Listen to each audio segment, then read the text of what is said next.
Greetings, my name is Jason Marcellus, and I have a question for drummers. Have you ever heard this phrase? All right, for this next song, I want you to play Latin. You probably have, and if you haven't, you're very lucky. That's a very problematic phrase because the word Latin doesn't really mean anything. Never mind the whole aspect of Latin as a language. But it doesn't really tell you anything about the style of music, but it is something that has been said before.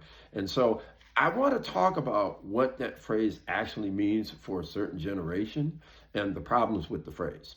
And I'm going to start with a story that I heard from a drummer, actually. He was working with a musician, and the musician would tell him, all right, man, play Latin. But here's an interesting twist, though. The drummer actually knew Afro-Cuban rhythms. He knew rhythms from the Dominican Republic or Puerto Rico.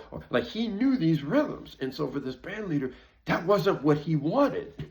And so I don't know how many gigs this went on, but it wasn't what the band leader wanted. And then finally, the band leader has this recording and hands it to the drummer and says, here. What recording was it? The name of the album was Light as a Feather. The band, Return of Forever, featuring Chick Corea.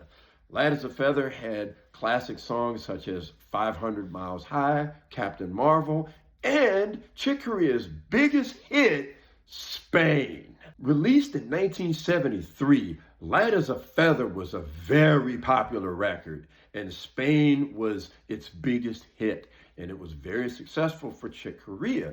The only thing was, a lot of the people that played that song, I don't know if they understood the roots of what inspired that music, because this was a tune that high school and college big bands would play.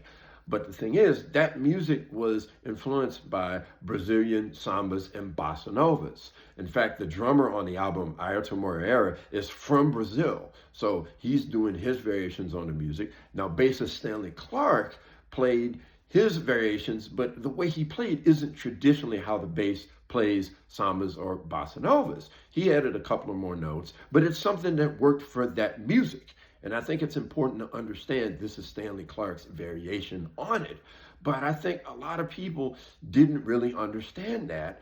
And that to them was Latin music. They didn't think about the differences between Afro-Cuban music or Brazilian music. That was just Latin music. And I'm going to close with one other story that I have, and when I later realized what play Latin meant.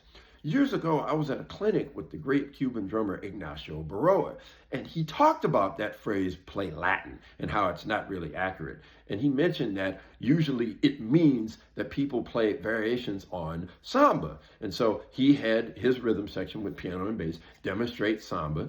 And I thought to myself, okay, that's a little too authentic. That's correct. But he did say that it's variations based on that. But then, after I'd heard that story from the drummer, and I thought about it, I realized, wait a minute, play Latin didn't really mean play bossa nova. Play Latin for a generation meant play Spain.